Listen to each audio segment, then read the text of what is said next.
Hello and welcome to today's 10-minute episode of the Listening Lounge. My name is Nick Day, CEO of JGA Recruitment Group, specialist payroll and HR recruiters. Today, I am joined by Yaro Starak, who is the co-founder of inboxdone.com. Essentially, it's an email management company that enables business leaders to achieve more. Email is something that I imagine most people listening to this now, like they dread their email.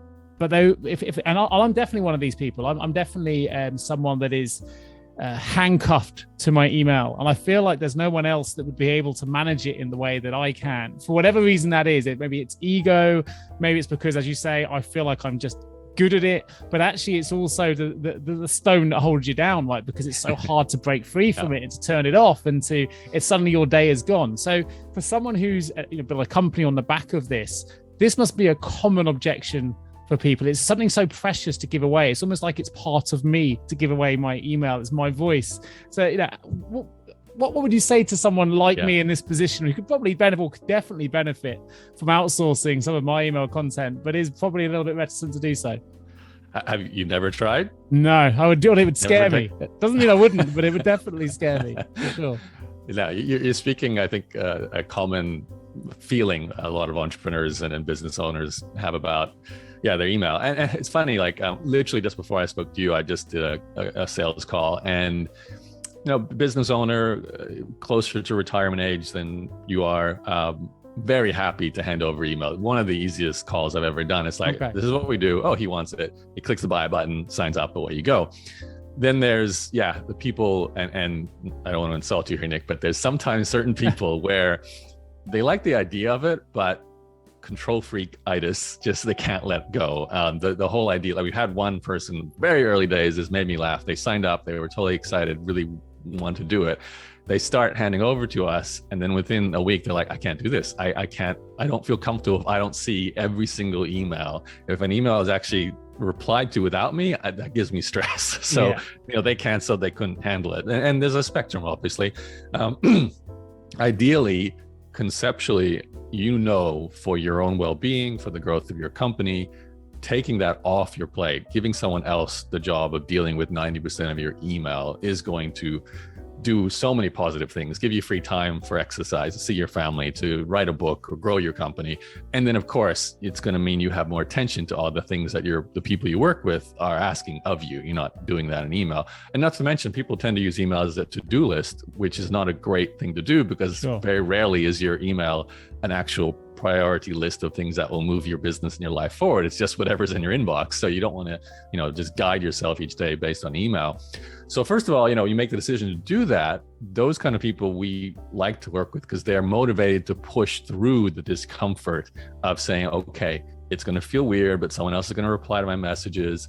Maybe the first few times they write these drafts, I'm not going to be like, oh my God, that's perfect, but I'm going to give them some training. They're going to get better at it. And then eventually they probably will get better at it than I am, because they're going to do that every day. They're going to deal with the email every day. That's obviously not 100% of your emails. There will probably always be 5% that, are for you. We build systems with Inbox Done when we onboard a client, and it's quite an extensive process where we're doing what we call triage. So what does Nick have to answer? It's in his brain, we can't extract it, or it's a relationship that only Nick has, or he simply feels he has to do it. That's for him. But 95%, it's like an email from a general query. How do I download this? Or a software update, or a newsletter, or a sales email, all these things that are micro attention grabbers for you right now, but we take them completely off your plate. So you never see them. You don't need to, they're handled by someone else. So it works so well for the right people. And I, thankfully, from the very early days, was so looking for ways to break free of whatever was taking the majority of my time. So I was like, email, clearly, just based on how I run my life, is one of the biggest time sucks. So I was like, I got to outsource this. And I think for the right people, they feel the same, and they do it. But you're so right. As I do a lot of the marketing, there's an education process here. People, for whatever reason, they totally used to saying, I will send the bookkeeping to the bookkeeper. I will send the website development to the website. I do that, and I do that. Yeah. Hands up, yeah. But they don't think I will send the email to the email manager. They always think, no, I'm the email manager. So we have to kind of show them how this works, how to get comfortable with it.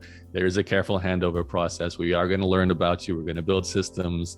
We're going to practice, and then you're going to get more and more comfortable handing over more and more. So Nick, I hope one day we can say the same thing for you. Well, it was interesting actually, just giving that example, I realized that I referenced my email to say that I'm handcuffed to it. And I don't know if that's something in my subconscious there that's telling me that that's not a good relationship, right? I didn't think of anything better than a handcuff. Yeah. But look, I'm not alone though, right? There must be, I mean, certainly HR leaders out there, they're trying to change culture. They're trying to improve inclusion, diversity, recruit top talent, restructure businesses, go through transformations, implement software, all these different things they're doing.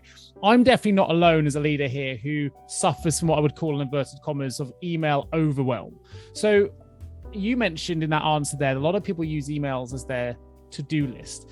Can you tell us a little bit more about how, obviously a simple fix would be give the business straight to inbox done, but are there other sort of tricks or hacks that you can suggest to HR leaders out there that perhaps want to just, I guess, lessen the burden of that email overwhelm?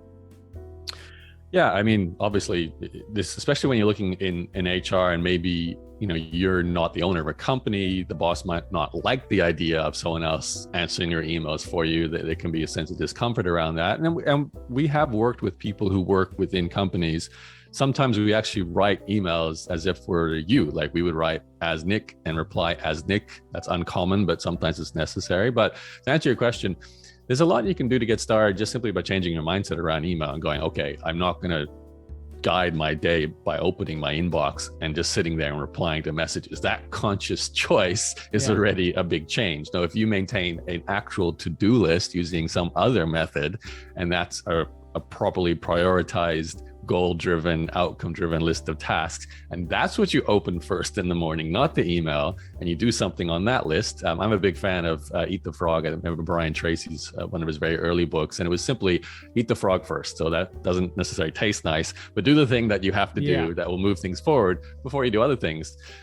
Email is addictive. There's a lot of fun stuff. I love email because I get a sale notification or a potential customer notification or an angel investment update where something's going really well. Of course, I'm going to go to that. It's like sugar is candy, but it's not necessarily moving things forward in my job. So step one, make that choice. Don't do that first. And I know people have followed all kinds of methodologies. You can, for example, set an autoresponder that says you're only going to respond to emails between 1 and 2 p.m. each day. So do not expect a reply outside of those hours. And then you tell yourself, I'm only doing email in that hour.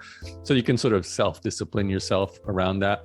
There's software tools, Unroll Me will certainly help unsubscribe you from certain newsletters and just reduce the amount of newsletters you're getting. Honestly, having run this company, there's no software tool that solves this problem. All they do is tend to move me emails around, put them into folders. AI hasn't reached the point where it can actually answer your emails 100% for you. So we're not there yet. A lot of this is habits and how you structure your day. I personally found one of the best things you can do is actually just set up a really rudimentary, simple folder structure. I used to have this with my team. It was really very basic. It was 3 different Yaro folders. The Yaro folder, that's not stuff that I need to really deal with. It's there. If I want to check it, I can check it. It's probably newsletters, basic updates. Then there was the Yaro needs to reply, but it's not urgent. And then there's the Yaro, this is urgent, you need to reply. And I had my assistants filter the messages into that, but you could technically do this yourself. Just have those 3 layers of, I don't need to do anything with this, but I want to know it's there. Sure. I do need to do something with this, but it's only end of week. And then there's today, this has to be done. And I just drag each email into one of those 3 triage boxes. And today I just have to clear that first one, which has probably only got 4 emails in it. And the second one I can deal with on Friday. It's just a list of everything that's not urgent. And the third one I can look at once a month or whatever and just scan it and delete it. So that's how I basically lived my life before I had a team doing it. I think that you've just given me some advice there. So I have a system that isn't definitely not as smart as that. So for me, I'll open up every email that needs answering. I'll leave it open. So I have like a zillion Outlook windows open. And during the day, that's the urgent stuff. So I can't finish my day until they've all been answered. I think maybe just putting them into a box and keeping my desktops tidier probably is a better process. So well, just scan it for the urgents, drag the urgents into the urgent folder, and just dump everything else into the non-urgent folder. First change done. Absolute pleasure having you on the show today. Thank you ever so much for joining us. I look forward to bringing you the next episode real soon. Thank you, Yaro.